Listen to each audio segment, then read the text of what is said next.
तो హేగా welcome back to my new blog. So నాకైతే మంగళవారం అని హాలిడే అని నేను మాత్రం అయితే ఫలక్నామా గుడి అయితే వెళ్తున్నాను. సో నాకు ప్రతి మంగళవారం వెళ్ళడం అయితే అలవాటు గైస్. సో ఇప్పుడు మాత్రం మనమైతే అది వెళ్ళే రూట్ అయితే చూపిస్తున్నా. మావాడు మాత్రం వినకుండా ఈ తుర్కాల ఏరియాలకి అయితే తీసుకుపోతుండు. తుర్కాల ఏరియాలో చూడొచ్చు మార్నింగ్ టైం వాళ్ళు ఎవ్వరు. ఏరియా మాత్రం అయితే చాలా అంటే చాలా పీస్ఫుల్ ఉంది. అదే మన సైడ్ చూస్తే మొత్తం చాలా అంటే చాలా రష్ అయింది. పొద్దుగాల ఒకడైతే దర్శనం అయితే అది ఏంటంటే కొట్లాట. లోకల్ కొట్లాటలు మాత్రం అయితే ఫుల్ అంటే ఫుల్ ఫేమస్ మన సైడు. తెలిసినే కదా ఇంకా మన సైడ్ అయితే మన గురించి. సో చలో అని పోతున్నాం. మేము 2-3 రోడ్లు పోయినా మన రూట్ అయితే బంద్ ఉంది గాయస్. మా వానికి మాత్రం చెప్తున్నా సోషల్ రాబాయి పోలీసులు నా పట్టుకున్నారనుకో పొద్దున ఇక ఏం చెప్తాం చెప్పి మనకి కిస్మత్ బాగాలే అనుకో 5-6 వేలైనా కట్టాల్సి వస్తుంది. సో బండి మీద ఆల్రెడీ 10,000 రూపాయలు చలాన్. సో ఫైనల్గా మనమైతే ఫలక్నామా టెంపుల్కి వచ్చినాం.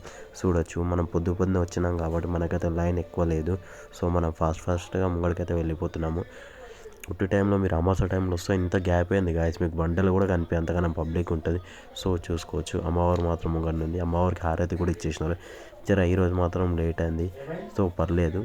సో చూడండి ఫైనల్ లుక్. అమ్మవారికి అయితే మనం పీస్ఫుల్గా దర్శనం చేసుకునే ఛాన్సెస్ అయితే ఉన్నాయి. సో నేను వెళ్ళినప్పుడు మాత్రం ఒక 30 నుంచి ఒక 40 మెంబర్స్ మధ్యలో ఉండొచ్చు.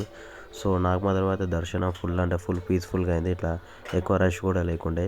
సో వెళ్ళాలనుకున్న వాళ్ళు మళ్ళీ 8 to 9 మధ్యలో వెళ్తే బెటర్. ఎందుకంటే 9:30 నుంచి 10 వరకు అయితే ఫుల్ అంటే ఫుల్ రష్ ఉంటుంది. మీరు పీస్ఫుల్గా కూర్చోలేరు గాయస్. ఇక్కడ చాలామంది అయితే ఇక దర్శనంకి వచ్చిన ప్రతి ఒక్కరు అయితే ఫోటోషూట్ చేసి అయితే అలవాటు గాయస్. చూడండి మనం మాత్రం అయితే అమ్మవారికి అయితే మంచి దర్శనం చేసుకున్నాము. అమ్మవారు కళ్ళు చూడండి గాయస్. రియల్గా అమ్మవారు మనల్ని చూస్తున్నట్లనే ఉంది కదా. సో వెనకాల సైడ్ చూస్తే అక్కడ అమ్మవారి ఫోటో ఉంది. ఇక్కడ సైడ్ కూడా ఒక అమ్మవారు ఉంది. అక్కడ కొబ్బరికాయలు పలగొడతారు. సో మనమైతే దర్శనం చేసుకున్నాం. సో ఫోటో తీసుకునే ఛాన్స్ వస్తుంది. నేను మాత్రం అయితే వీడియో అయితే తీస్తున్నా గాయస్ ఫ్రెండ్ నుంచి. చూడొచ్చు నా కెమెరా కూడా ఏందో గాయస్ ఇక్కడ వస్తే మాత్రం సరిగా పనిచేయదు. సో నాకు అది అర్థమవుతుంది. చూడు వెనకాల లైట్ అనేది నా ఫేస్ డల్ చేస్తుంది.